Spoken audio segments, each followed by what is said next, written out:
Welcome to Mineral Talks Live, the monthly live mineral webinar that brings you in-depth and in-person interviews with mineral people from around the world. Mineral Talks Live is brought to you by a joint effort among the Mineralogical and Geological Museum at Harvard University, the SMMP, and BlueCap Productions. Tune in on the first Wednesday of every month and stay connected to your mineral world. Now, broadcasting live from beautiful Honolulu, Hawaii, the land of aloha, ukuleles, and shakas, this is Mineral Talks Live.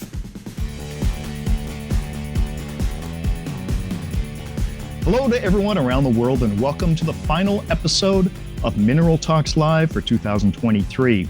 I'm your host, Brian Swoboda, and today is Wednesday, December 6th.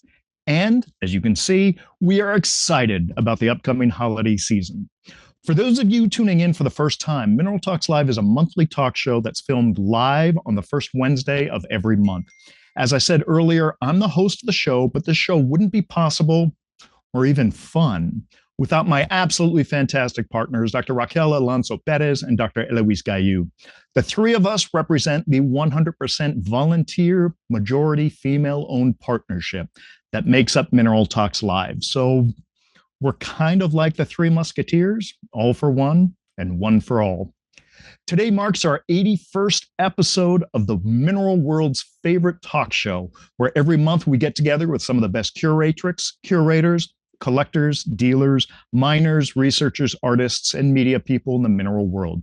If you happen to have missed any of our past interviews, there's a complete list of all those episodes along with links to these interviews at the URL bottom of the screen.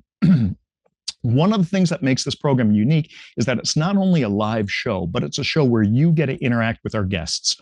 All you have to do to participate is interact through the chat or the Q&A features, both of which are located at the bottom of your Zoom window.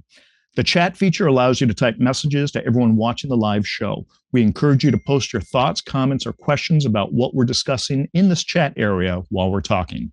I'm based in Honolulu, Hawaii, while Raquel is out of Cambridge, Massachusetts, and Eloise is streaming to you live from Paris, France. With just the three of us, our footprint covers the entire width of the United States and a bit into Europe. So if you've signed in, go ahead and fire off a quick chat message letting us know where you're tuning in from, and let's see how much of the world we're covering today. Now, while our guests and I generally don't see your messages during our conversation, throughout the show, both Raquel and Eloise can be monitoring the chat areas and will be very active there. Occasionally, they may even interject a question or comment to us during the interview, so don't be shy if you have a question. Now, if your question is a bit more general, go ahead and use the Q&A feature, and we'll get to those questions at the end of the show. Finally, towards the end of the program, you'll see a window pop up on your screen. This is our quick fire 5-question segment to see how well all of you know our guests. This is a fun way to get to know our guests a little bit better. So go ahead, play along, and maybe you'll find a nice way to include yourself in a conversation the next time you see our guest at a show. So now we're going to turn our focus across the planet to London, England, where today's guest is located. He, like many of us, is a collector, but his passion is arguably more about the process of collecting rather than the final act of acquisition. In fact, he's so far over on that side that I want to label him as a hunter more than a collector, because somehow he's found a way to do this in both his hobby and his business life. Ladies and gentlemen, Academy Award actor, astronaut, deep-sea diver, and Grammy-nominated country music singer, Mr. Robert Myers. Robert, how are you doing, buddy? Very well, thank you. Very well indeed. Welcome to London. Well, thank you for joining us. I really appreciate your time and your willingness to share with us. Pleasure. Now, Robert, I'm always fascinated by origin stories. I feel that this always sets the stage for a deeper understanding of a person and the path they had to take to where they are at this point in their life. Now, when it comes to you, you started collecting minerals in your teenage years. Tell us, was that the first thing you ever collected? I originally started collecting coins, specifically British 1-penny pieces, but I got quite bored with that quite quickly because they all look the same. And although I do have a love of symmetry, I switched to crystals because I just love the symmetry of crystals. And I started collecting crystals, finding them where I could. I mean, I'm a schoolboy at the time, so there wasn't a great deal of money, but I would go to antique fairs, to rock shows, what have you, and see what I could find. Now, how did you first get introduced to crystals from coins? There was a very, very small collection in my school geography room. Oh, wow. Where I first saw them. And that's what caught my attention. Now, was there like a bulb that went off when you realized that these things are things that you too could collect? Absolutely. But as I found, I kind of like my chases to be finite. And I soon realized that collecting minerals, I'd be going on forever and I'd never finish. Certainly. So I wanted to find a way to try and restrict it. And I was given an amethyst egg. And I took that amethyst egg and thought, symmetrical, fits the bill. I'll go out and look for eggs. And it all grew from there. And within a few weeks, I'd got rid of all the minerals and I was an egg collector. Okay. So now I understand also your father had brought you a onyx egg from Pakistan. Is that correct? Correct. Yes. Yeah. Now, did he work for the government? He worked for British Airways. He worked for British Airways. Okay. Yeah. So he had brought that out of Pakistan. Now, that must have been, kind of what time range are we thinking about there? It's going to be mid-60s. Mid-60s. Okay. All right. So it was a little bit after Pakistan was formed.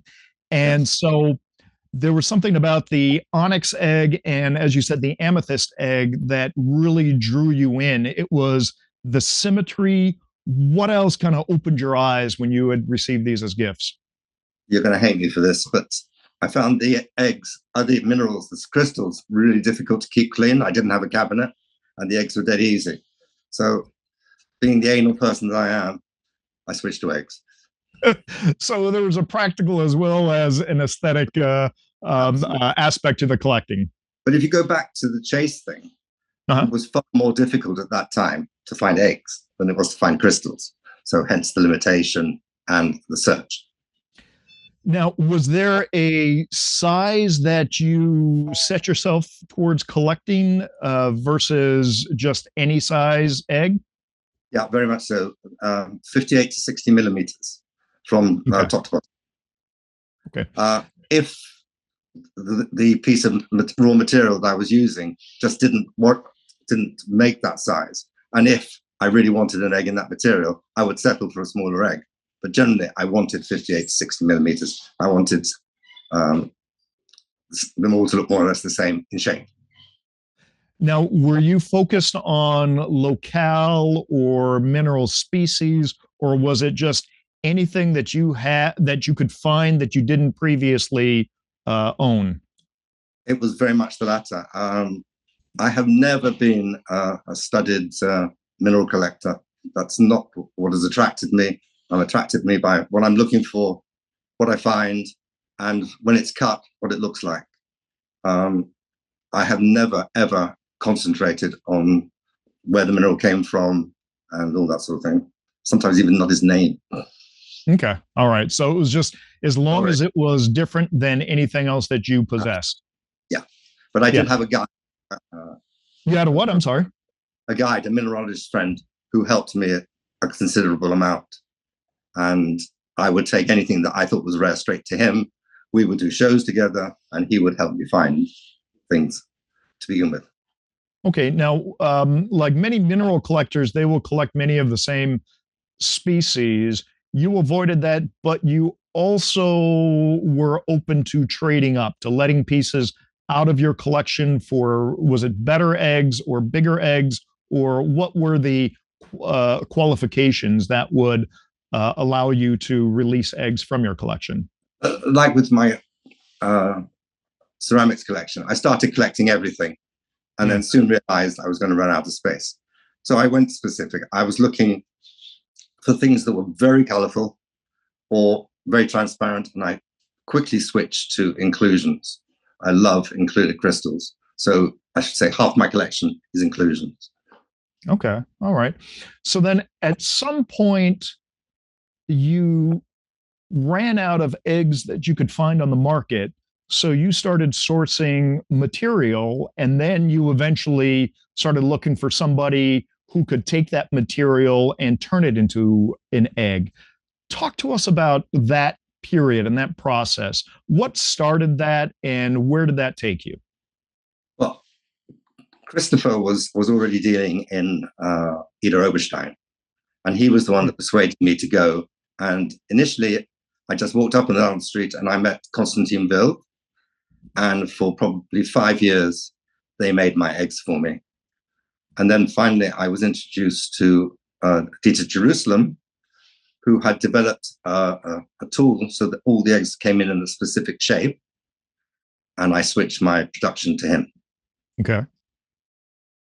And I'm traveling, that worked out at that time for business. And everywhere I go, I'm looking for material.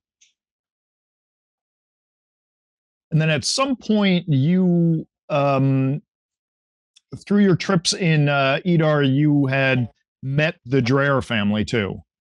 Correct. Again, it comes back to Christopher. His business was failing financially. He came to me one day and said, we have a Dreer piece ready to deliver to our customer, but we can't afford to pay for it. Mr. Dreer wants to be paid up front. Will you pay for it and help us?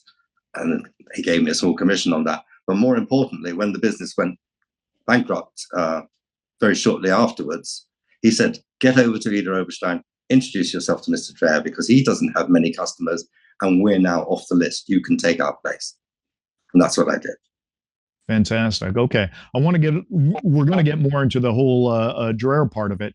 But at this point, when you are making your own eggs or you are contracting to have them made, it feels like there's kind of a whole quantum shift in terms of your collecting. You're now not just collecting what's out there, you are participating in the creation of what you wanted to collect. Yeah. Where does that fall within like what you've done with your business?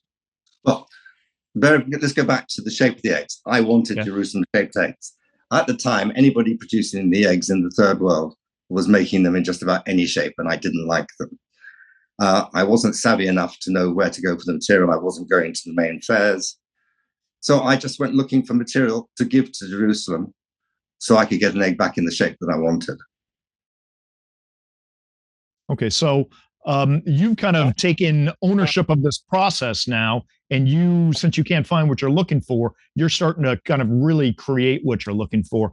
How did you start hunting out the material? What were the qualities that you were looking in material at this point? Well, I'm in the toy business, and the toy business is involved in a lot of traveling. It's why I'm in the business, because I could get around. I could go from more or less anywhere I wanted in the world, provided there was a toy activity. When you're traveling, you have spare time. There's the yellow pages. Get the yellow pages up and find the dealers. And that, for the most part, is how I found them. And my best find was doing exactly that in New York at New York Toy Fair, where I found a dealer on 42nd Street. I called him. He said, yeah, come over. I may have some things that you want. And it turns out that his father was collecting in Brazil in the 30s, had just died. The chap that I was dealing with only wanted to deal in aquamarines, wasn't interested in cutting the rough. He said to me when I came in, there's a cupboard out the back, go and have a look. And it was just full of treasure. Wow. That must have been an incredible discovery. It would have been even better if I'd have known what I was looking at. But it was enough to get your eyes to go, whoop. Enough to ring a few bells. And indeed. Now, Robert, I want you to have the chance to explain your toy company a little bit, because I've mentioned that a few times in the promotion of this program. It's not that you manufacture toys, but your company is involved in toys, but it also addresses the collector market. So go ahead and tell us a little bit about your business. All the time I've been in toys, I've been dealing with what we call clearance merchandise. So it's the simplest way of describing it is Barbie's 2022 clothing in 2023 is redundant. The manufacturer sells it off cheap because he wants to get on to his new stuff. We go in and buy the cheap produced stuff, the ones that have failed, the ones that were overproduced, even where companies themselves failed.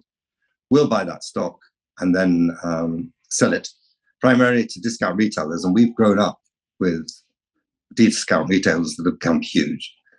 So we started with one, for example, had 4 shops when we started dealing with them. They now have, I think, 900 or 1,000. And they're a huge customer of ours. But we have the relationship. Super. So but in the last few years, we stopped looking to buy, can I say, children's toys and looked to switch to collector toys. These are toys that collect people from 14 to 50. Things like Star Trek, Battlestar Galactica, where the models are made specifically to be displayed, not to be played with. And that represents a large part of your business now, correct? It's the fastest growing part of the toy business at the moment. Wow. And so it's all the people, and you say it's younger, but it also seems like they need a little bit more discretionary income. So it'd be people a little bit older that have the money to spend. Yeah, generally a toy is bought by somebody for somebody. A collectible is bought by somebody for themselves. And particularly during the pandemic, these people had money and nowhere to go. So they found our website, and we really managed to build a website. So we have, I think it's 150,000 names on our website, most of whom are active buyers. Incredible. So you have been touching, I mean, personally in the collector market, in the hunting market, as I like to say, but now also in your business, you are addressing the collector market. Addressing the collector market, and as a natural progression from looking for clearance, we're taking licenses and developing our own product. So there's, as Eloise will know, there's a new Doctor Who series started last week. Next year, we'll be doing the figures from that new Doctor Who series. I think Eloise wants one of the first off the production line. So if you can arrange that, that would be super. I dare say no. Okay, so going back to your personal collecting style, you've now been introduced to the Dreer and the Dreer family, and you saw the work that they were producing. What was your initial reaction?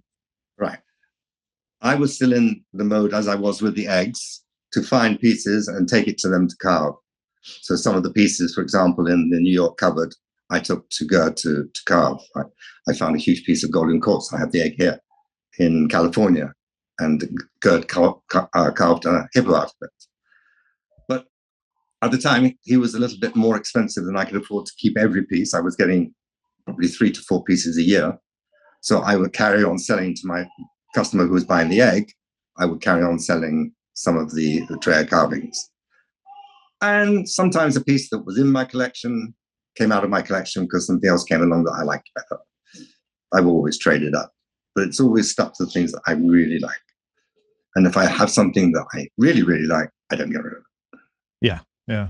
And so how many Dreer pieces did you end up acquiring? I'm at maximum now. I have 25. 25. And some of them were loaned to the Houston Museum for their huge Dreer exhibit. Yeah. The first time was about 10, 12 years ago. And then they're currently still there at the moment, looking for a ride home. Superb. Now, Robert, I know that behind you, I can see the collection of some of the eggs.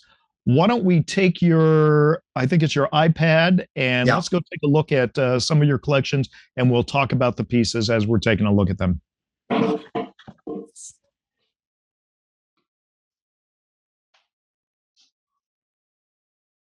Decline to. Can you see that? So I'm seeing you. Yeah, okay. I can see. We can see your camera. Let's go ahead and spotlight. Okay. There we go. Perfect. Okay.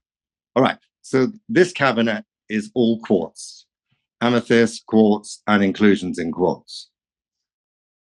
And that's the fastest growing part of the collection. Now, do you still have that first amethyst quartz egg that was given to you by a family friend? I do not, but I do have, and it's there at the end. That's the first one that I've still got. The phantom quartz. That was the first one that you commissioned to have cut? I believe so. Yeah, it's from Constantine World. Yeah. And Super. that's the oldest one in my collection. Okay. Robert, can you show us the one that has the gold inclusions? Yeah, I've got that on the table to show you more specifically. Nice one, nice one. Yeah, so we're gonna look at Robert's overall collection here, and then we're gonna jump to his other camera where we'll get to focus on some individual eggs. The lighting isn't good enough to get close. Well, I mean, I'll tell you, Robert, I don't know what you did with the lighting, but since our test run, these look a lot better than they did. Oh, thank goodness So for that. good job. I did put a bit of that.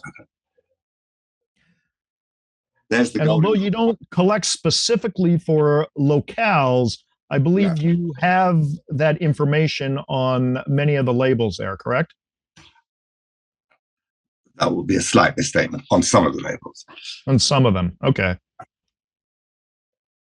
Say that, I'm a little Now, bit do late. you have a story behind each one of the eggs? Do you have that in your head? Not really. Some of them, yes, but for the most part, no. As I say, I'm not a good record keeper. I don't even know where I got most of them or when I got them. Some of them I do, but not by all means, not all of them. So that's the quartzes. If I go slowly over to the other cabinet.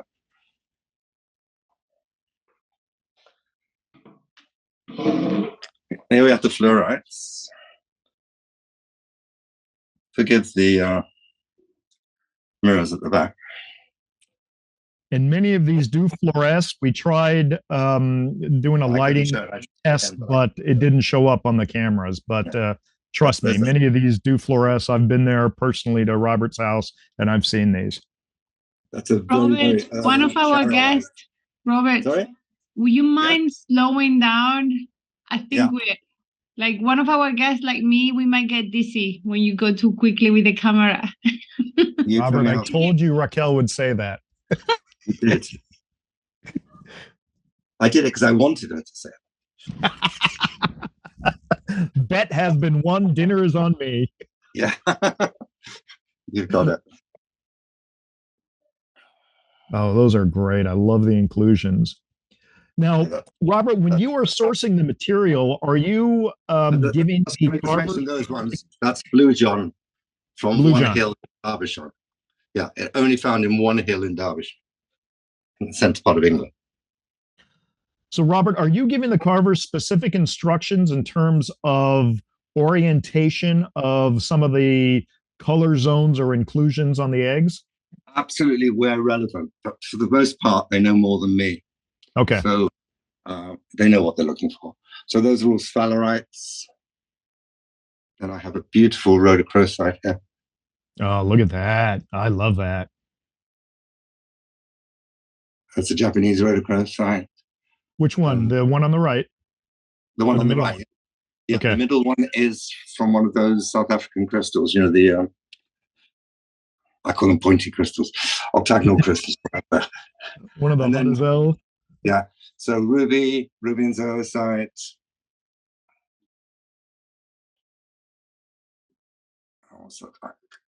And then the sapphire at the end. And there's one more cabinet. I'll go slowly. And this is beryls, tourmalines, topazes, that sort of thing.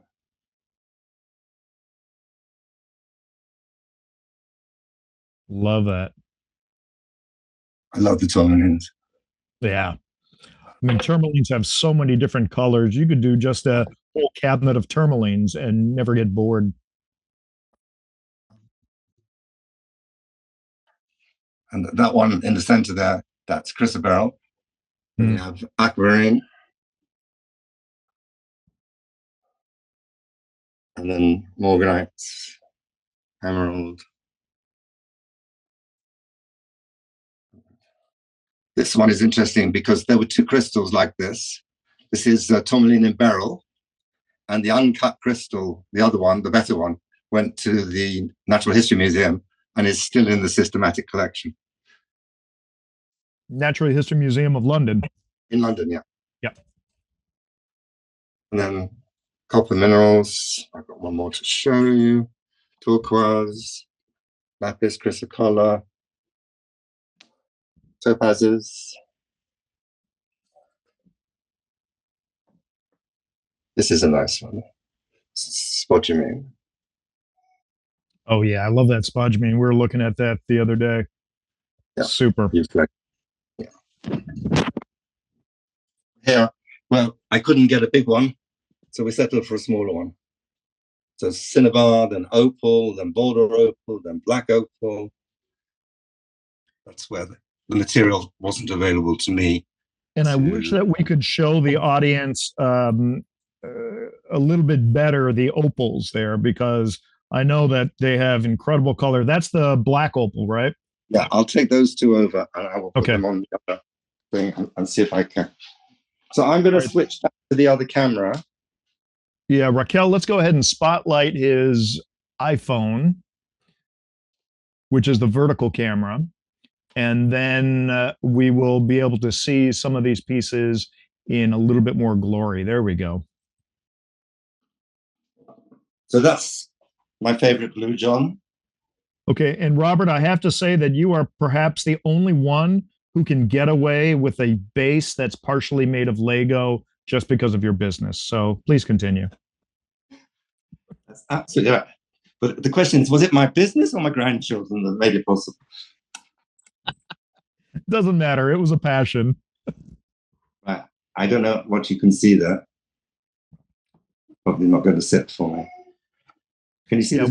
I could see kind of flashes of green and yellow and small flashes of red occasionally.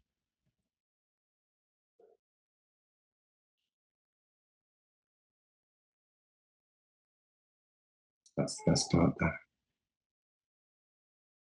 Well, move it to a little to the right because I'm seeing your hand pretty much there. There we go.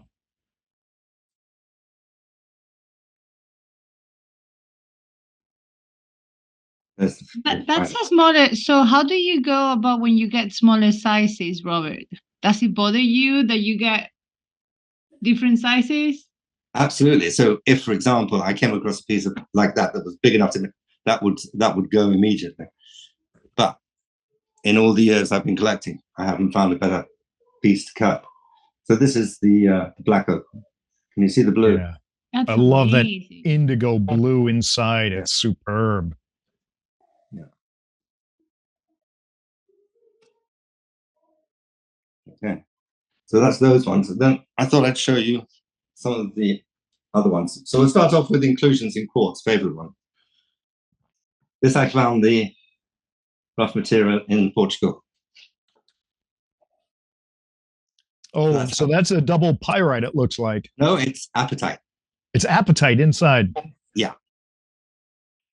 I'm hoping you can see it. Well, I love the orientation of the included crystals. You know, in this case, better to leave it to the cutter. Yeah. This is the Jerusalem egg, and he was beyond brilliant. Broke my heart when he retired. This one I found in the cupboard. This is a green tourmaline in quartz. Hope you can see it. Super.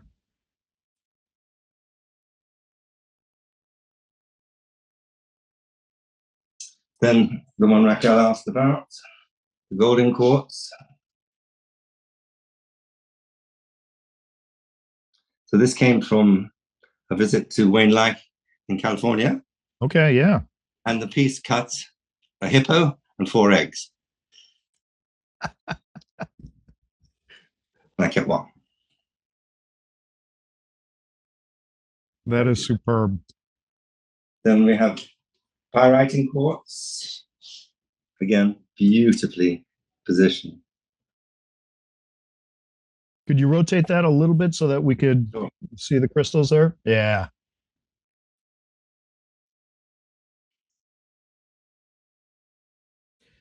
You know, Robert, I have to say that with all of the specimens that you have having the same shape, namely that of an egg, what it's doing is it's focusing the eye on what's different about each egg, which is the color zonations, the inclusions, everything that's inside of the confines of the egg. And it's kind of a different way of looking at mineral collecting. Yeah, I come very much from what it looks like rather than what it is. Mm-hmm. This is dendrites and quartz, obviously. I have two like that. That's the nicer one. And then going on to some fabulous fluorites. Look at that color. Now, is that a Spanish or French fluorite?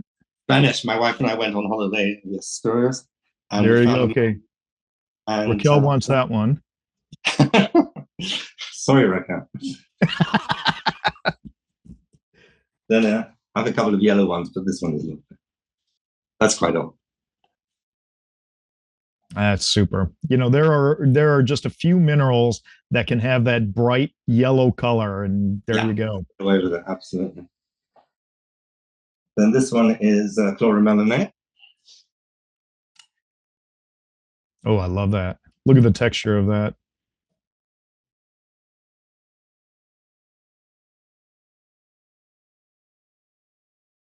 You know, Robert, you might not have thought of this. Maybe you have, but I think it would be incredibly ironic to have a sulfur egg. The one limitation is I won't cut anything that isn't hard. Okay. Okay. North of 6. Because it'd be neat to have an egg that actually smells like one. I can get plenty of those at the supermarket. There's no hunting that. So that's the chrysoberyl, which is lovely. Again, from the governor. We're getting a comment online saying exceptional. Yeah, exceptional, absolutely. Exquisite. Exquisite. This is quite a rare material, I'm told. Limonite and topaz. Wonderful. Can you rotate that also so that we can see how far the inclusion? You'll lose the inclusion. Oh, they're like little needles. Look at that. Yeah. That's wonderful.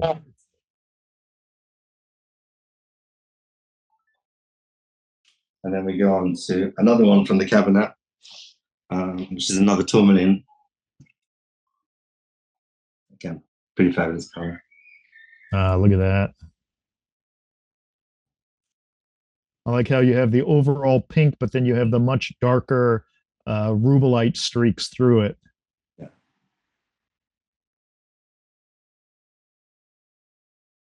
What's next? This is my favorite. This came from, I was with Chris and we were at a mineral show and he came over to, we were actually, had a table selling and he said, there's a crystal over there. You're going to have to buy that by the end of the show. But the guy wanted a fortune for it. And we waited. And he was in South Africa and he didn't want to take it home. And right at the end, we got it. And it's amazing. Can you see it? Yes. Again, there were about 9 eggs out of that crystal. But the skin of the crystal was 100% black. And I say he wanted a lot of money for it. And Chris said to me, you'll be fine, you'll be fine, you'll be fine. I said, it's black. I said, you'll be fine, you'll be fine. Trust me, trust me, trust me, trust me. Okay, this is another very, very early one, a bit topical. So that's a latstone from King Solomon's Mines, which has been closed for a long, long time. It's a mixture of azurite, malachite, and crystal. Very rare to find pieces that size. You know, Robert, to a certain degree, I would say that on public display, people would kind of easily resonate with these because they could recognize them as all being eggs. And they don't need to know much to just really kind of start focusing on what they're looking at versus when you look at a mineral display, there's possibly a lot more questions that might be a barrier for the public to try to understand what they're viewing. Right. They can read the name, they can read the title, they don't need to know about the crystal formation or the location, what have you. They can see it's been carved into an egg and somebody had the skills take the best part of the crystal and cover it. So this is the last one I got out. Happy to show you more. This was again from the New York cupboard, and it's a bicolor beryl. Except being colorblind, I cannot see the two colors. Are you colorblind? I'm colorblind, yeah. You are the second mineral collector, sort of, I guess, that I know of who is colorblind. Yeah. I have very good friends who help me. So those are the ones I specifically pulled out. If you want to see any of the ones you saw that we were doing in the cabinet, if you wanted to do that, I can pull another one out. It's up to you. Robert, what I'd like to do, unless Raquel or Eloise has one of those ones that they'd really like to see, is I'd like to move on to the carving collection. So we're going from carvings of eggs to carvings of animals, and this is the Dreer collection that we're going to look at. And so this is in another room. So Robert is now transitioning over to the other room, and we're going to look at them in his display case. The display case opens from the back, so we're going to have to look at them through the glass, but I've got a lot of wonderful photographs here taken by, I believe they're all Jeff Scoville photographs. Yeah. Taken by Jeff Scoville of these carvings. So there we go. Those are the two cases there. Only half the collection is here. The other half, as we said, is still in Houston. And so, Robert, as you're kind of focused on this, I'm bringing up images on my camera of the same piece. So Raquel, feel free to cut back and forth between them. But these are the pieces that we're looking at there. And so this is in agate. And tell us a little bit about any kind of story you have behind this piece. Well, there's nothing other than I saw this agate on the white background. I didn't have one. What I should say is that they started giving Gerd all sorts of precious materials, as a lot of collectors do now. But it quickly dawned on me that the way to spend the money was not on the material, but on wonderful agates. So gradually I got rid of most of my pieces that were transparent or of more precious materials, and I switched to agates. And this is a piece I desired for a long, long time because of the transition between the fingers and the white quartz. It is absolutely stunning. The whole Dreer family is so incredibly talented at taking the features of the agates and the connecting matrices and incorporating them seamlessly into a sculpture like this, where it seems incredible, meaning not believable that they are one piece, but all of these indeed are one piece. Yeah. What I'm looking for in Dreer's work is either movement or natural stillness. So a toad will sit doing nothing for ages and ages and ages. And that's what this guy's looking, and it looks like he's looking for prey. And that's what I love about that. Absolutely. So the next one is also a toad, but a brushy garnet one. All right, so let's cut back to Robert's camera here. What did I do? Let's go a little bit there. Okay, and a little bit to the. There we go. Now, what is the material? Brushy garnet. Brushy garnet. Mm-hmm. And as you can see, he's got a headband around the eyes. That's what it's so clever, you know, to know that the band is going to be there in around the eyes in exactly the right place. And that is the incredible thing, really, that they can see this as they're carving, and they know exactly where to place it in such a way that it looks like it was almost an afterthought or a feature added after the carving was finished. But that is an actual part of the material. Correct. And then the next one is the snail, if you want to go back. Okay, so this is the one, there we go. Now that snail is actually lying on a piece of agate. It can be stand free, but I just kind of like it. Those are two separate pieces. And there it is without the base. Yeah. And personally, I cannot stand snails. And yet I look at this and it draws me in and it makes me want to interact with this. And Robert, you and I talked about this at length when we were having dinner at your house, that the Dreer carvings invite you to interact, to touch them. You want to reach out and feel the glassiness of the body of the snail here. Although you'd never want to do that in real life. At least I wouldn't. We have enough of them in the garden. But also the way he picks out the color so that the shell is the center of the agate. It's completely the right color. I mean, it's just incredible. He's done a lot of snails, to be fair, but I love that one. Yeah. And then we have some mice. Also with this one, with a piece of the material that was carved from, and if you're able to see, it's actually got the shape etched onto it. I don't know if you. Oh yeah. I didn't notice that before. Now I do not have a photograph of this this mouse, but one thing that I'm always amazed at is look at the ears. Yeah. It's perfect placement of the bands in the ears. Yeah. He is incredible. They are incredible. Amazing. And when you're looking at that, and you've got to work out where the banding goes, so where you make your cuts. Exactly. And to me, it's incredible. I mean, how do you know that the band moves exactly in that direction? Well, it's a mystery to me. Sometimes it goes wrong, but for the most part, they get it right.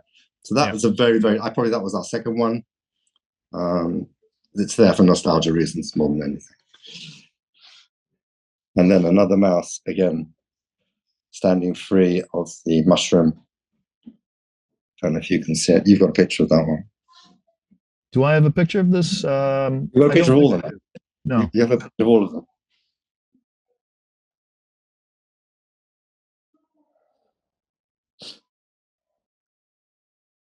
Beautiful.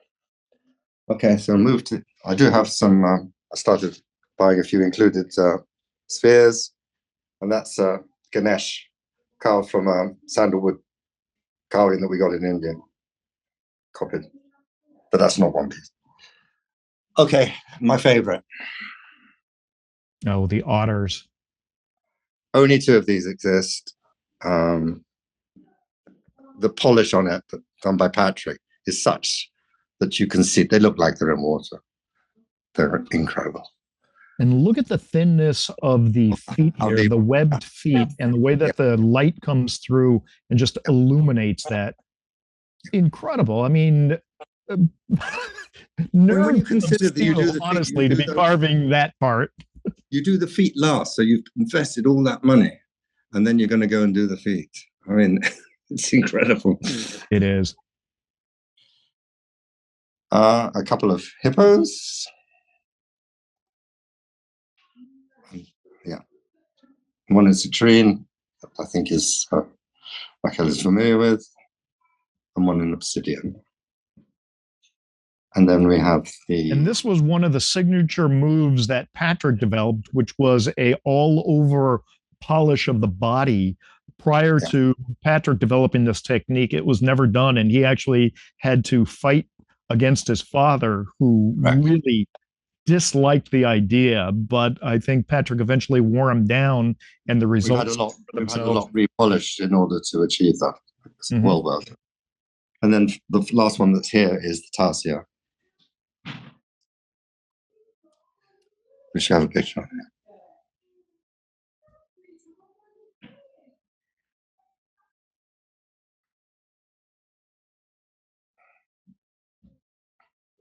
Also, absolutely gorgeous.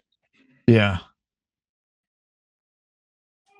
Robert, I'm going to cut to a couple that photos that I have here that you don't have. Just fit the bowl. I'm sorry, what's that?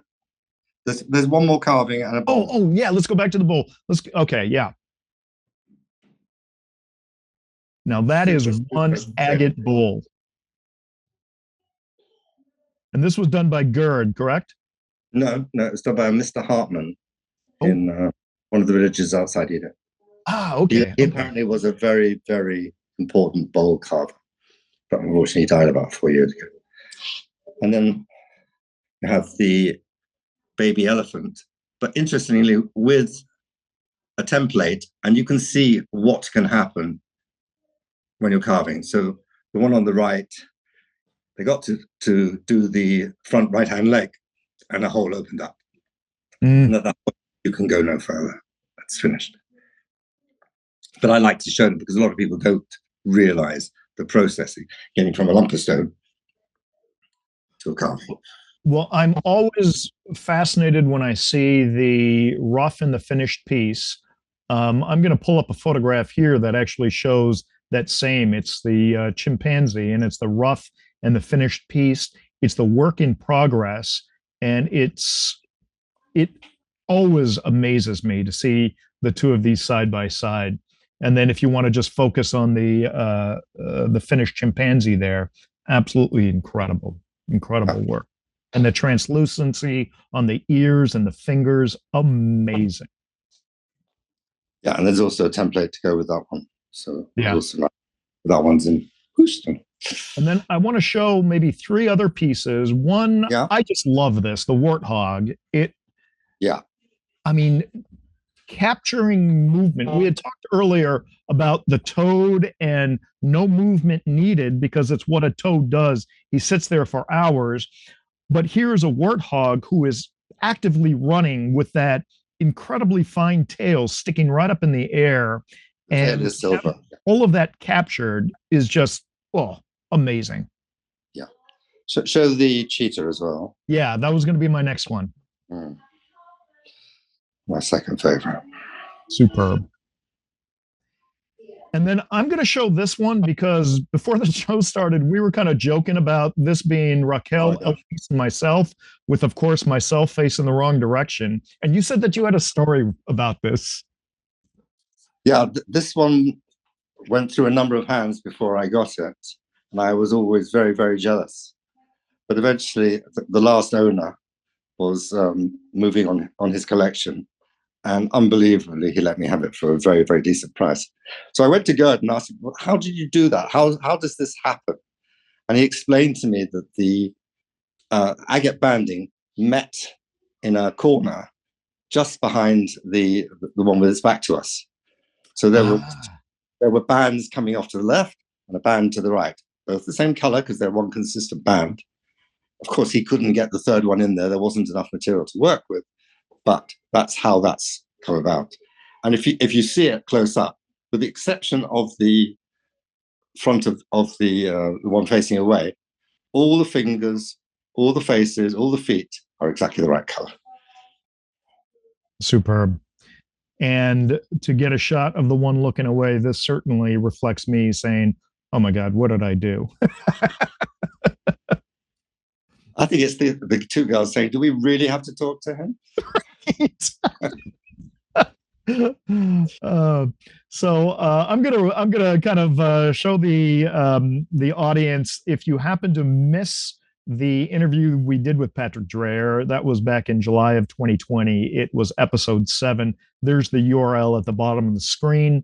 One final piece of yours that I want to talk about that Patrick did was one where he recently won the Spectrum Award from AGTA, first place for a carving. Tell us about this frog made out of a heliodor. Yeah, well, Patrick and I were in Tucson together 2 years ago, and he got a tip off that somebody, I think in Argentina, had this carving. I should point out this time, I don't carve good crystals. They have to be damaged. They have to be intended for carving. And there was this beautiful crystal. And for the duration we were there, we haggled over the price. She had to keep on going back to her dad.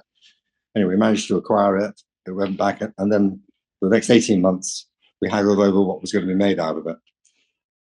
And I think Patrick got it right. It's fabulous. There are other heliodor frogs, but this, to my mind, is the best. And the crystal and the color is fantastic. So all the crystal faces are natural. I love it. And it's that etched exterior of the heliodor that is so typical of the Volodarsk area. And you see that and you immediately understand what it is. I'm so glad that was left as part of it because it really adds to the overall beauty of the sculpture here. You want to keep as much of the crystal as you can, and it would have been a travesty to cut it away. Hence amount of time it took to decide what to cut it with. And to me, that's the interesting thing, because you look at a heliodor and yeah, it can be cut up into gemstones, but if you have a wonderful crystal, then of course you want to leave it as a crystal. But if you have a broken crystal, typically in the past, the only thing you would do with a broken crystal is turn it into gemstones. Yet, what you've done with Patrick is you've found a new use for that broken crystal, whether it's a carved frog like Patrick did here, or whether you find a piece of rough that you end up turning into an egg. So you're finding different uses for mineral specimens that may not be collectible specimens, and maybe saving it from the gemstone cutting. But also trying to keep the original crystal as big as possible. So did you want to look at the ceramics? Sure, let's take a look at your ceramics real quick. Let's cut back to Robert's camera. And this is another area of collecting that you do. Tell us a little bit about what drives you in this area of collecting or hunting for treasures. Well, here's another area where the number of pieces to find is absolutely finite. There's a pattern. These pieces are from 1930 to 1932. They were only produced for a very short while because there were two reasons.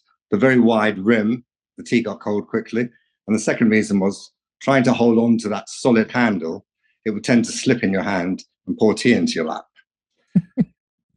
So they only were produced in the UK? In the UK, in Staffordshire.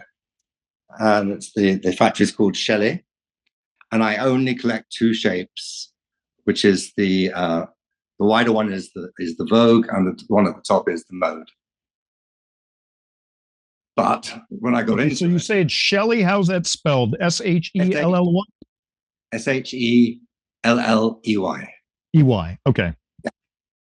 We found that there were quite a few that never made it to the pattern book because they were specials for retailers or specifically for customers.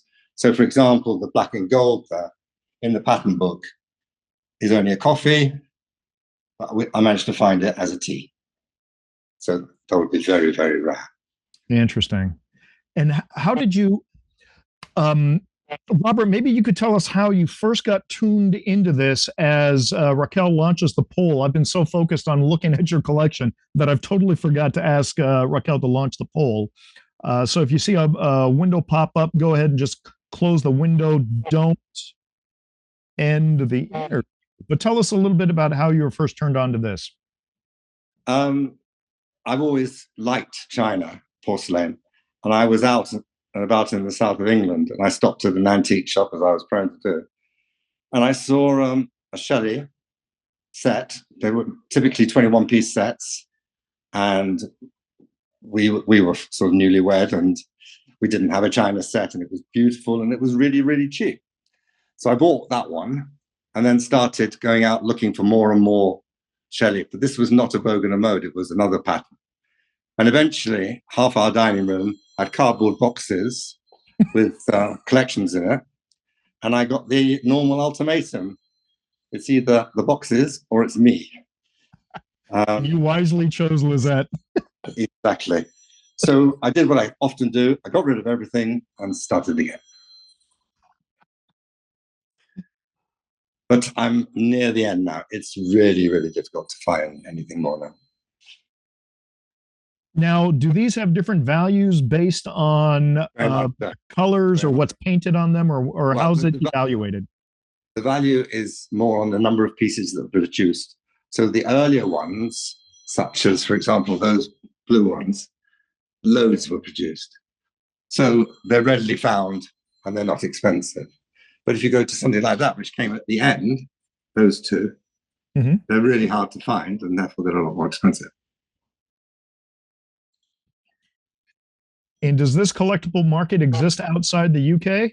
Is it a global market? Okay. Absolutely. There's a fan club in the United States, in Australia, and in Canada, as well as in the UK. Super. But it is English-speaking. English-speaking countries. Yeah. Yeah. So, Robert, maybe we can have you sit down and we can reverse your camera again so that we can see your face. And in the meantime, maybe tell us, is there any other kind of collectible market that you go hunting in? I'm pretty much done for new markets. I'm not really looking to start any new collections. Okay. If anything, I'm more in a disposal mode. But no, I'm happy with what I've got. If I eventually do retire, there'll be more time to go and look, and maybe my interest will be reinvigorated. But at the moment, I've got enough. Super. Yep. So, except that, of course, is Dreer, where I carry on collecting. yeah. So, some of your Dreer pieces are still on exhibit at the Houston Museum, correct? They're in a back room. They've taken them down. Okay. We're trying to work out the logistics of getting them back. Gotcha. And then I understand that some of your eggs are going to go on exhibit relatively soon. Yeah, next Easter, Raquel's going to take a selection of them and do a very, very interesting interactive exhibition at Harvard, which I'm really looking forward to. Well, I can say we're all looking forward to that. Robert, I think we are at the point in our interview, and we're going to go a little bit over the 1 hour that I want to say typically is an interview, but I'm always going over an hour. But we're going to go into the quick fire 5 questions segment of our program. Now, what I have is I have 5 questions here. Each question has 2 answers. All of your answers are correct. The viewers have seen these 2 answers, and they've been given the chance to vote on how they predict you may answer these questions. So again, there's no thought required. It's just your gut instinct, which answer you resonate with most strongly. Are you ready? I'm ready. Okay. Question number 1. You're in the mountains and you have to go to another spot in the mountains. What's your preferred mode of transportation? Mountain bike or cable car? Definitely cable car, although I'm terrified. Definitely. Okay. Question number 2. If you were to collect toys based on comic books, which world would you focus on, Marvel or DC? Definitely Marvel. I think they're much more interesting than the DC characters. Interesting. Okay. This is question number 3. During a wonderful dinner, what's your beverage of choice, red wine or white wine? Always red wine. Always red. That's right. You need to buy a new car. What's your brand, Range Rover or BMW? Well, since I've been in BMWs probably for nearly 30 years, I'd probably say BMW. I'm not looking to change at the moment. Okay. Final question, and this might be one of the tough ones. You find the perfect mineral. Let me try that again. Let's do this in English. You find the perfect mineral crystal for your collection. What do you choose, to carve an egg or to do an animal carving? That's tough. But the answer is actually quite simple. If the crystal is worthy, it's an animal, for sure. But the crystal has to be worthy because there's a lot of investment to get from the crystal to the carving. Robert, I have to say, I think that last one, there was only one right answer just because Patrick is watching the show. So congratulations on picking the right one. Getting it wrong. All right. Raquel, do we have the answers from the viewers?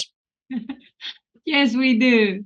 Okay, let's go through this. Question number 1, traveling in the mountains, mountain bike or cable car? Without hesitation, Robert went with cable car. What did our viewers say? Similar. Our public, I think, agree. Nice. Okay. 1 out of 1 so far. Question number 2, collectible toys based on comic books, Marvel or DC? Robert went with Marvel, my personal favorite. What did our viewers say? Marvel. Marvel. Hooray. Yay. During dinner, beverage of choice, red wine, white wine. I'm with Robert. Always go red. What did our viewers say? Red wine. Ooh, 3 out of 3. New car. Are we going with a British Range Rover or a Bavarian BMW? Yeah, I think here the audience got it different. Range Rover. Range Rover. You tricked them with your UK origin there. Well, I did. Final answer. I'm sorry, was that Robert? I did have a Range Rover once, but it was a bit like a desert camel. It wobbled so much going down the road. I couldn't stand it, and I've never gone back to it. All right. Okay, final question. I hope everybody got this right. Mineral crystal, do we carve an egg or a animal carving? What did our Robert went with animal carving, which is the correct answer. What did our viewers say? The viewers thought he would do an egg. Woo! All right. Well, that's 3 out of 5. That's not bad. Had we gotten 5 out of 5, I think everyone would have gotten a free egg. Would have been different. I think I just made Robert choke. Raquel, let's go into the Q&A. Do we have any questions from the viewers that Robert can answer? Yeah, so let me go. I'm gonna start from the beginning. So I guess we talk about it, or it was a comment also in the section, how beautiful your collection would be if you would do the UV lights. And it seems like you have done some UV. So is your collection highly fluorescent? No, there's only there's less than 6 pieces that fluoresce. Okay, so less than we think, less than we thought. Okay. Patrick asked, not Patrick Dreer, Patrick Roycroft, are there such things as mica, like Muscovite, biotite, lepidolite X? If so, given the mica sheet structure, how are they made? Like if you have a softer mineral or like a fluorite? If it's slices in one direction, we don't even attempt it. So mica, which cleaves in one direction, you would never do anything. I stick to material that doesn't generally, I mean, I do have topaz and they're very careful with that, but generally cleavable material I don't use, and I don't use soft material. I mean, sphalerite is on the softer side. Yeah, that was before I knew. You have like 5 sphalerites, so those are the softer side, but well, it was a great trip to Spain. I know they're beautiful. Fluorite is also on that side. We're talking about a 4 on the scale. But they carve beautiful if you're a good carver, I would say. So okay. Then the next question: have you ever dropped an egg? Once. And it broke. And I try not to do it again. Oh, do you remember which one? All I can say is that it wasn't a terribly expensive one. It was from a sort of tertiary part of the collection, but it did remind me that I had to be a little bit more careful. I bet. Next one, where is the collection going when the time comes? A museum? Do you have any thoughts? I'm hoping that I'll find a museum for all my collections. Eggs are not so easy. But the carvings, I think, I'm sure we can arrange something, but the eggs are not so easy. Why do you think that? I think the sort of place that would take it would need to be more decorative than systematic. And where do you find them? Yeah. I'm looking forward to have the exhibit. I'm having fun of trying even to design what are the topics we're going to talk about. So, great, yeah. I'm going to chime in. I think that's going to be incredibly fascinating to see what Harvard does with your eggs, Robert. I can't wait till that goes on exhibit. And who knows, we may do a little short video just of that, because that's going to be really neat to see if we can, if Harvard can put together an exhibit that has you look at these things kind of in a different way. So the challenge is on, Raquel. Get to work. Thank you. I'm taking it. And then let me see. We have a few questions then on the chat. Someone asked if you have a website for your toy business that people is really interested on that site too. Yeah, it's called masterreplicas.com. Masterreplicas.com. Okay. And then someone asked when the exhibit at Harvard is gonna open sometime end of February, beginning sometime in the spring, early spring. Yeah. So maybe we would send. But Easter is early, so you've got to try and get it in for Easter. There you go. Yeah. And then what else?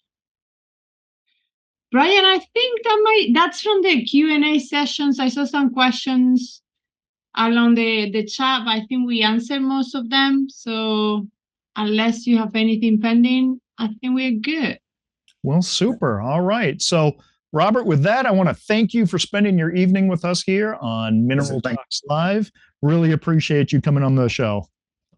If anybody's in London and would like to visit, I love showing off the collection. Super, super. All right. Well, I can see Raquel in the background going like, yeah, can't wait. I'm going to be there in December, so. That's right. Yeah. You've already got So for all you viewers out there, thank you for tuning in and listening to our talk. We'll be back on January 3rd with our next episode of Mineral Talks Live. Until then, whether you're spending the holidays with family, friends, or loved ones, we want to wish you all Merry Christmas, Happy Holidays, and a very safe New Year's. We'll see you in 2020. Mahalo.